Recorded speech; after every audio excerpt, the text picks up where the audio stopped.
नमस्कार. अध्याय 12 भक्ति योग अवतरणिका. ओम श्री परमात्मने नमः.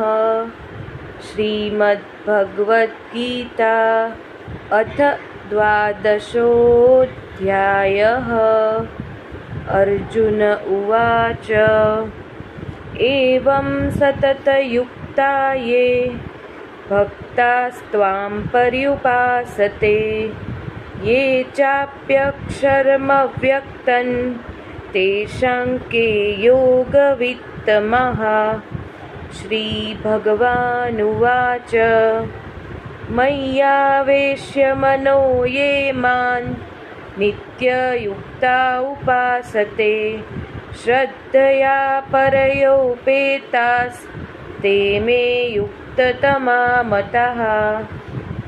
ये त्वक्षरमनिर्देश्यम् अव्यक्तं पर्युपासते सर्वत्र गमचिन्त्यै च कूटस्थमचलं ध्रुवं सन्नियम्येन्द्रियग्रामं सर्वत्र समबुद्धयः ते प्राप्नुवन्ति मामेव सर्वभूतहिते रताः.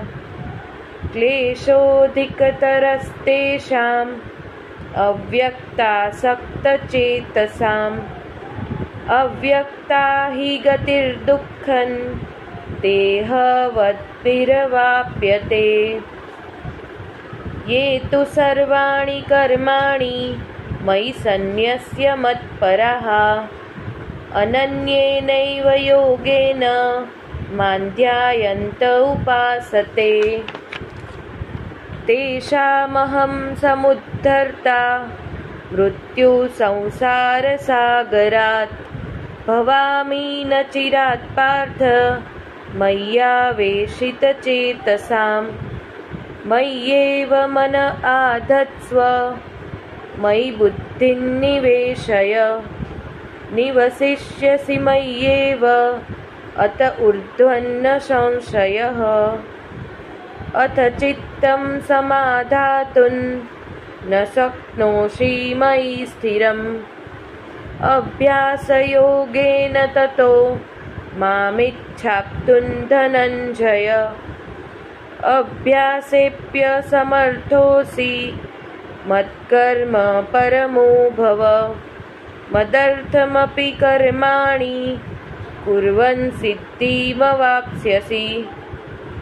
अथैतदप्यशक्तोऽसि कर्तुं मद्योगमाश्रितः. सर्वकर्मफलत्यागं ततः कुरु यतात्मवान्. श्रेयो हि ज्ञानमभ्यासाच् ज्ञानात् ध्यानं विशिष्यते. ध्यानात् कर्मफलत्यागात् शान्तिरनन्तरम्. अद्वेष्टा सर्वभूतानां मैत्रः करुण एव च. निर्ममो निरहङ्कारः समदुःखसुखक्षमी.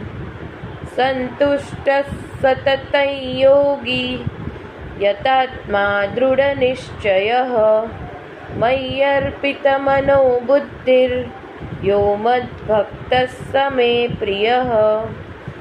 यस्मान्नो द्विजते लोको लोकान्नो द्विजते च यः. हर्षामर्षभयोद्वेगैर्मुक्तो यः स च मे प्रियः. अनपेक्षः शुचिर्दक्ष उदासीनो गतव्यथः. सर्वारम्भपरित्यागी यो मद्भक्तः स मे प्रियः. यो न रुष्यति न द्वेष्टि न शोचति न काङ्क्षति. शुभाशुभपरित्यागी भक्तिमान्यः स मे प्रियः. शमश्शत्रौ च मित्रे च तथा मानापमानयोः. शीतोष्णसुखदुःखेषु समस्संगविवर्जितः तुल्यनिन्दास्तुतिर्मौनी सन्तुष्टो येन केनचित् अनिकेतस्थिरमतिर्भक्तिमान् मे प्रियो नरः ये तु धर्म्यामृतमिदै यथोक्तं पर्युपासते श्रद्धानामत्परमा भक्तास्तेतीव मे प्रियः। पुष्पिका। ॐ तत्सदिति श्रीमद्भगवद्गीतासु उपनिषत्सु ब्रह्मविद्यायां योगशास्त्रे श्रीकृष्णार्जुनसंवादे भक्तियोगो नाम 12ोऽध्यायः।